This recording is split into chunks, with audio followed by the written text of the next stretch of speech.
J'espère que vous allez très très bien. On se retrouve pour une nouvelle vidéo. On va analyser cette fois-ci Antalya et Dare Beach. Bienvenue dans le menu du jour. Pour ceux qui n'ont toujours pas mangé, bien évidemment, bon appétit. Les amis, il y aura une spécialité du chef aujourd'hui. Je ne vous en dis pas plus. On commence tout de suite dans le vif du sujet avec Adrian Andreev, le bulgare contre Alex de Minaur. De Minor, logiquement favori sur ce match-là. On est en début de saison. Il a joué contre Malak Jaziri, qui est dans la panade depuis plus d'un an et demi, 2 ans.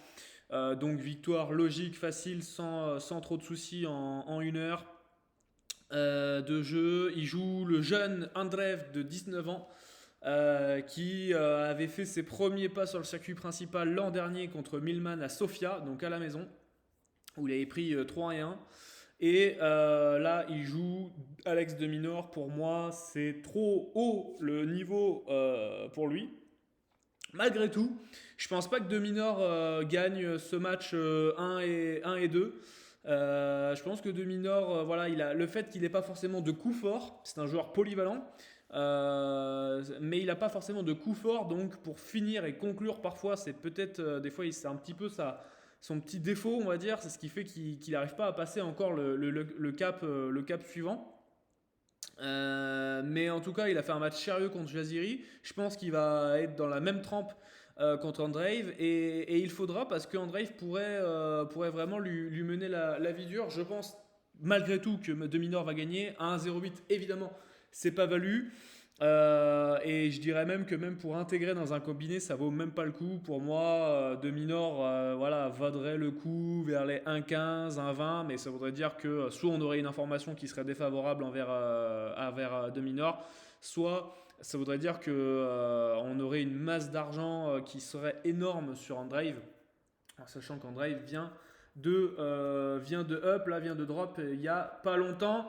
Rutsuvori contre Travaglia.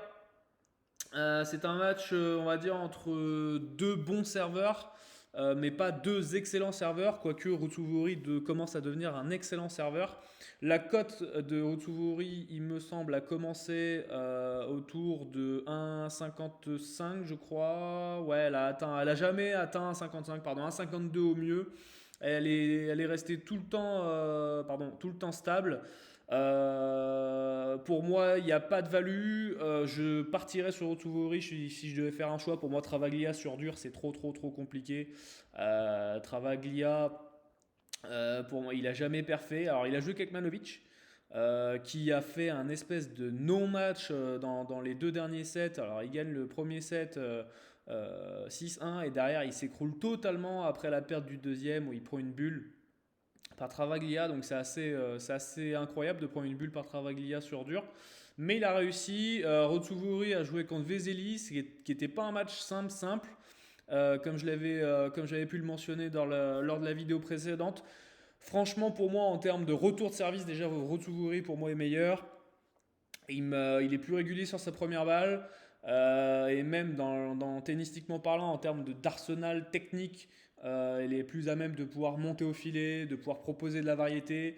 Voilà. Maintenant, par contre, est-ce que ça vaut cet écart de cote là? On pourrait avoir un match serré. Je vois pas. Voilà. Si je devais me chauffer et me mouiller, je dirais que Rutsuvori en 3-7.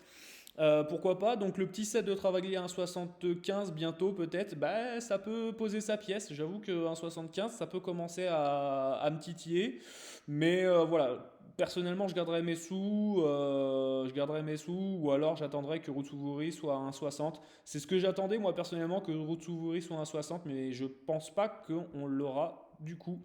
Basilashvili contre Selik Bilek, évidemment, j'en avais parlé de Selik Bilek. Attention à lui, tout le monde partait sur le petit Polonais Kasper Zouk qui avait le match en main, hein, qui jouait très très bien, mais qui tactiquement s'est fait avoir par le slice. Enfin, en tout cas, la tactique qu'a mis en place le Turc, qui était donc le slice et le service slicé, c'est plutôt bien joué de sa part. Si Basilashvili a plutôt bien joué sur son premier match et il a mis fin à 11 défaites, 10 ou 11 défaites de rang, je ne sais plus. Voilà, maintenant, je comprends l'écart de cote et je comprends l'écart d'expérience qu'il y a, mais je vais redire exactement la même chose qu'il y a contre Zouk. On avait un Zouk qui était à 1,50. Là aujourd'hui on a un Basilashvili qui est à 1,44. Je pense que malgré tout Basilashvili, malgré la victoire, alors ça va lui faire du bien certes. Maintenant tous les problèmes ne sont pas réglés. Faut pas oublier qu'il a joué Arnaboldi et que il a été en 3-7 contre Arnaboldi, donc en sachant il avait perdu le premier set, donc il y a été au mental. Alors ça peut être un déclic pour lui, hein, ce genre de victoire là où tu reviens de loin, ça peut être intéressant, mais pour moi, à 1,44, jamais je vais sur Basilashvili, même si il a montré des choses intéressantes. Il a joué Arnaboldi, quoi, donc c'est pas une référence sur le circuit, surtout sur cette surface. Donc je me méfierais grandement. Pour moi, il faut mieux garder son argent. Nicolas Kuhn contre Goffin. Nicolas Kuhn qui a bénéficié d'un abandon, l'abandon de Bashinger aujourd'hui. Il allait gagner hein, le troisième set. David Goffin qui lui est revenu de très très loin. Pierre Hugerbert a eu 5 balles de match qu'il n'a pas su convertir. Et derrière, forcément, bah, ça a un peu tilté dans la tête de Pierre Hugues. On aurait dit un parieur. Euh, donc David Goffin après a tout remis. Hein. Clairement, dans le troisième set, il était impérial. Il remettait absolument tout. Il avait un niveau de jeu assez incroyable. Donc évidemment, si Goffin arrive à mettre son jeu en place comme il a pu le faire dans le troisième set, bon, là, il y a plus aucune chance. Et même, j'ai envie de dire, pour aller gagner le tournoi derrière, s'il joue au niveau qu'il a joué dans le troisième set, il n'y a plus personne qui va pouvoir rivaliser avec lui. Mais c'est pas le cas. C'est un joueur qui peut être irrégulier dans un match, même un match au meilleur des 3 sets. Donc voilà, malgré tout, Nicolas Kuhn, c'est un espoir. C'est un espoir qui peine à venir, qui peine à vraiment confirmer. Je pense que c'est un peu l'année ou jamais pour Kuhn. Alors vous allez me dire, il a que 20 ans. Mais il a été vite intégré dans le circuit et voilà, l'an dernier, 6 sur 14, c'est pas possible. Il avait fait, voilà, en 2017, ça a été vraiment l'année de la révélation. Alors c'est plus un joueur, on va dire, voilà, il est polyvalent quand même. C'est un joueur polyvalent. J'allais dire c'est plus un terrien, oui et non, mais disons qu'on va dire que c'est ses origines qui vaut ça. Clairement, prendre Goffin à 1,13, c'est pas intéressant. Prendre Goffin à 1,20 pourrait l'être, mais si on l'a à 1,20, je pense que c'est parce qu'on a une information défavorable envers lui. Donc voilà, pour moi, rien de très intéressant et je pense que Nicolas Kuhn n'est pas en capacité pour rivaliser face à Goffin. Pierre Hugerbert avait plus d'armes malgré l'aspect psychologique qu'il avait, mais tennistiquement parlant, dans son jeu, il faut l'agresser, il faut l'harceler, Goffin, pour pas qu'il mette son jeu en place. Et Kuhn n'a pas le tennis en fait pour agresser et mettre. Voilà, c'est pas son jeu. Donc je vois pas du tout comment Nicolas Kuhn pourrait s'en sortir. Maintenant, malgré tout, à 1,13, je suis incapable de prendre ça à 1,13. Le Goffin 2,7 à 1,40 pourrait se prendre. J'aime pas trop ce bet de Goffin de 0. Enfin, les bets globalement de moins 1,5 7. Je suis pas fan.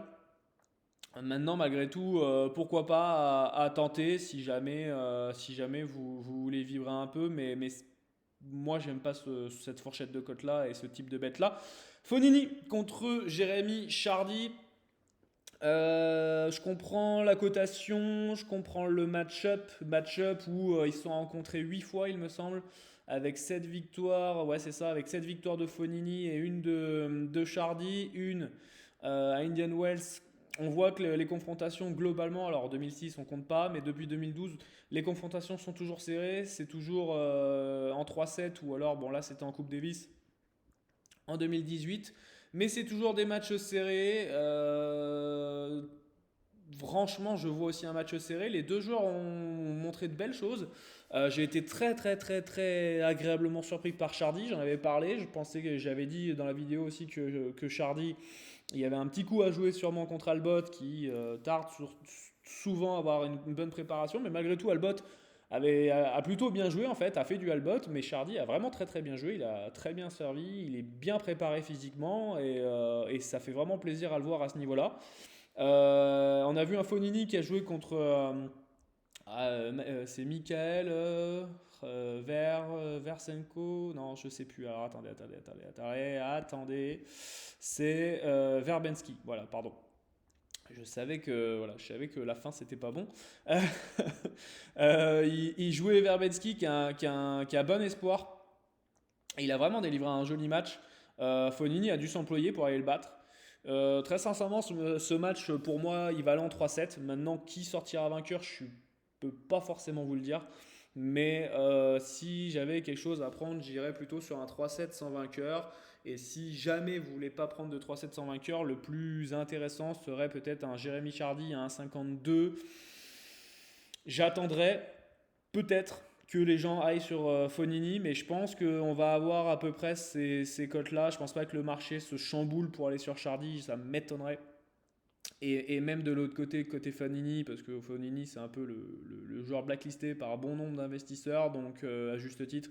Donc voilà, et la performance de Fonini n'exclut pas le fait que voilà, il a joué Verbensky, donc du coup, ok, très bien, il a joué, il a gagné, très bien. Mais voilà, franchement, voilà, j'irai plus sur Chardy sur ce match. Mais si jamais vous pouvez avoir du 3-7 sans vainqueur autour de 1,85, 1,90, franchement, ça vaut la pièce. Voilà. Hugo Grenier contre Strife. Hugo Grenier qui est sorti, qui du coup avait disputé contre Molkan son premier match sur le circuit principal. Et félicitations, beaucoup de Français hein, sur Antalya, donc ça fait plaisir, c'est normal, c'est le début d'année, on est souvent présent. Les Français, il va jouer là Jan Lennart Struff qui s'est sorti du piège Kotov, qui Kotov a un peu à mon goût trop donné le match. Il a un peu trop donné le match à mon goût sur ce que j'ai pu voir. Grenier a vraiment montré une belle prestation face à un joueur qui avait des repères sur le court. Je comprends le fait que Struif soit pas au même niveau que les compatriotes comme Goffin, etc. Parce qu'il donne beaucoup moins de certitude que ces compatriotes-là, sur cette surface-là notamment. Mais je pense que pour Hugo Grenier, j'ai du mal à le voir agresser Struif et à le pousser à la faute, j'allais dire indéfiniment, mais c'est un peu ça, quoi. Mais Struif peut perdre ce match absolument tout seul. En fait, c'est ça la plus grande, c'est ça la grande problématique, c'est que si Struif peut vraiment perdre ce match tout seul si il commence à se frustrer, s'il commence à voir que ça rentre pas dans le cours. Il va insister. Il n'a pas forcément de plan B. C'est un peu comme Jérémy Chardy. Les mecs ont un plan A, mais après le plan B, il est difficile à aller chercher. Donc non, pour moi, ça vaut pas le coup de le prendre à 1,25. Si on a du Struif autour de 1,32, ouais, là, va pas falloir trop attendre parce que je pense qu'il y a des gens qui vont se mettre dessus. Même à 1,30, je pense que voilà, ça reste Hugo Grenier, ça reste ses premiers matchs, ça va être son deuxième match sur le circuit principal. Il va jouer un top 30, top 40. Voilà, je pense très sincèrement que ça va être compliqué. 2,37 son 7, pourquoi pas aller chercher peut-être un peu plus haut si jamais Struif commence à drop. À voir, je suis pas convaincu que Grenier puisse quand même aller chercher un 7. Mais Struif me manque de sécurité sur cette surface, donc je préfère no bet là-dessus. On va voir, faudra voir au niveau de la variation de cote et de l'évolution du marché. Berrettini contre Kousmanov. Berrettini qui a délivré un match à vitesse grand V. Il n'avait pas le temps aujourd'hui contre c'est Kiertin, je crois. Kierkin ou Kiertin. Attendez, tac. Il est où? Là. Kirkin, voilà. Le Turc, Ergi Kirkin. Bon, j'ai vu le match. Bon, il a pas fait long feu. Il n'y avait pas grand chose à déterminer du match. Il a été très sérieux. Il est prêt. Voilà, il a été très propre. Pas de balle de break concédée. Du joli travail. Il joue Kousmanov, qui s'en est sorti grâce à l'abandon de Djere, mais il avait déjà remporté le premier set. Kouzmanov qui est un petit, voilà, on va dire c'est pas un ancien, parce qu'il a que 27 ans, donc c'est pas un ancien sur le circuit, mais c'est quelqu'un qui commence déjà à avoir un peu de bouteille. Ça va pas être un adversaire forcément trop simple à jouer. Pour Matteo, maintenant, Kuzmanov, voilà, son plafond, voilà, il a jamais été mieux que 250e mondial. Ça va être compliqué quand même pour lui d'aller battre Matteo Berrettini, sachant que c'est pas forcément là où c'est pas forcément sur la surface dure qui brille. Les matchs sur circuit principal, c'est pas forcément ça. Là, je suis en train de regarder. Est-ce que l'an dernier, il a fait des matchs. Bon, il a fait la TPE Cup. Allez, ok, pourquoi pas. Sur dur, hein, je parle, parce que forcément sur terre, c'est pas évident. C'est pas la même chose. Mais bon, bref, voilà. Pour moi, Berrettini, voilà, y a pas grand chose à dire là-dessus. Pour moi, c'est trop bas. Autour de 1,15, un peu comme à l'instar de Dominor. Si vous avez du 1,15, bah, va falloir aller dessus, mais je ne comprendrais pas pourquoi les gens, l'évolution du marché irait sur Kuzmanov, hormis info défavorable sur Berrettini, donc voilà. Et dernier match, tac tac tac, vous avez Tristan Lamazine qui est passé contre Igor Gerasimov en 2-7, ça fait extrêmement plaisir. Le petit Tristan, pour lui, c'était sa troisième victoire, je crois, sur le circuit principal. Donc ça fait plaisir. Je pense que ça va être compliqué contre Alexander Bublik malgré tout. On va dire que c'est le Benoît Paire kazakh. Capable de décapsuler à tout moment. Franchement, voilà, moi je suis incapable d'investir sur ce mec-là. Quand il y a Alexander Bublik, franchement, c'est hyper compliqué. À tout moment, il peut péter un câble et lâcher le match. C'est un showman. Par contre, sur le court, voilà, il fait toujours, il est très dantesque, on va dire, toujours clownesque et même.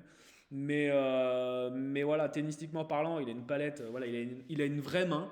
Il a une vraie main pour le coup. Il monte à la volée, voilà, il prend des risques, il frappe fort, il gratte bien la balle quand il a envie, il peut servir à des vitesses folles, mais il est très irrégulier. Et dans un match, voilà, faut vraiment être accroché.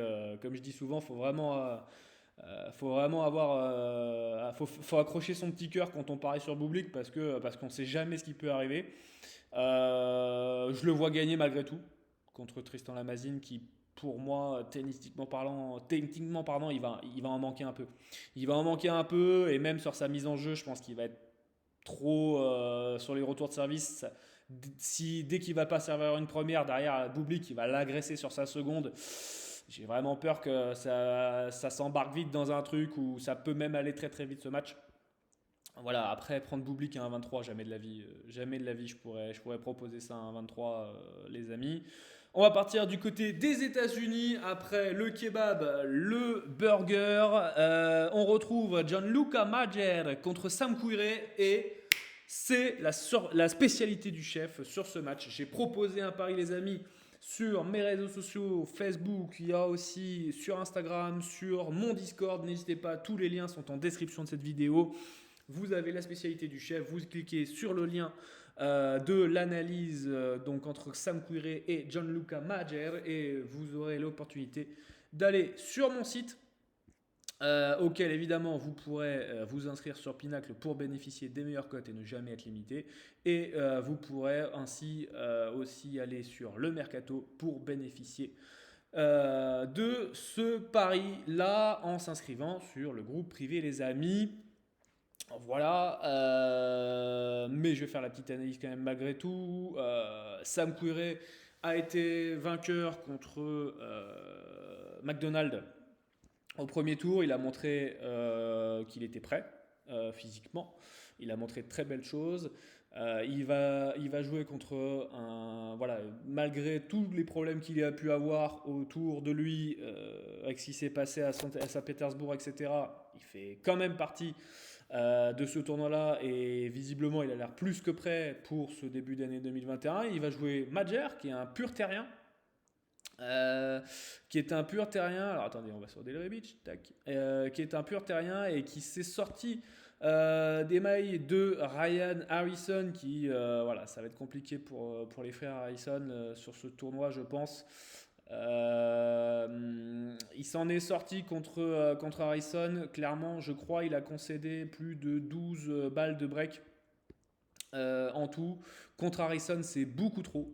C'est beaucoup trop selon moi. Je pense que ça risque d'être quand même un poil compliqué dans ce match pour Gianluca Mager. Et franchement, dans aucun compartiment du jeu, je le vois forcément meilleur que Kouré. Donc voilà, risque d'être compliqué pour lui. Son set à 2,25 pourrait potentiellement être intéressant pour poser une pièce quand même. Voilà. Je n'en dis pas plus les amis, le reste est dans le groupe privé. Thiago Monteiro, le Brésilien qui s'est défait de Bellucci au premier tour, jouera contre John Isner qui va faire son entrée dans cette saison 2021. La cote a baissé sur Isner, il a tourné autour de 1,53 je crois. Ouais, 1,55, 6 au mieux.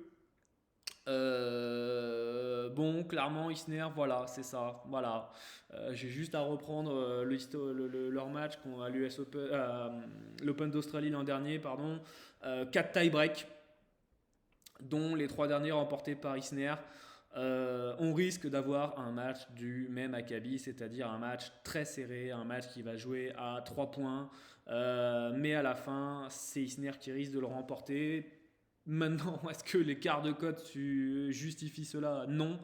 Mais pourquoi cet écart de cote là? Parce que notamment, on est aux États-Unis, que Monteiro n'a pas montré la sécurité sociale contre Bellucci, pardon, et que malgré tout, dès que Isner va servir court croisé sur le côté revers de Monteiro, bon courage mon petit Monteiro, parce qu'à la vitesse où ça va, s'il sert court croisé à chaque fois, John Isner, c'est un point à chaque fois, et il est assez intelligent pour savoir qu'en servant côté revers, il a peu de chances d'aller chercher quand même d'avoir une balle difficile en retour de service. Donc voilà, le problème contre Isner, c'est qu'on a l'impression qu'on peut le breaker. Enfin, la mission, c'est de le breaker justement, et quand on y arrive à le breaker, c'est quand même c'est un exploit. Sauf que derrière, il faut quand même convertir son jeu de service et il ne faut pas craquer, quoi. Et c'est ça le problème, c'est que du coup, il ne faut pas craquer contre Isner. C'est vraiment mental cette histoire.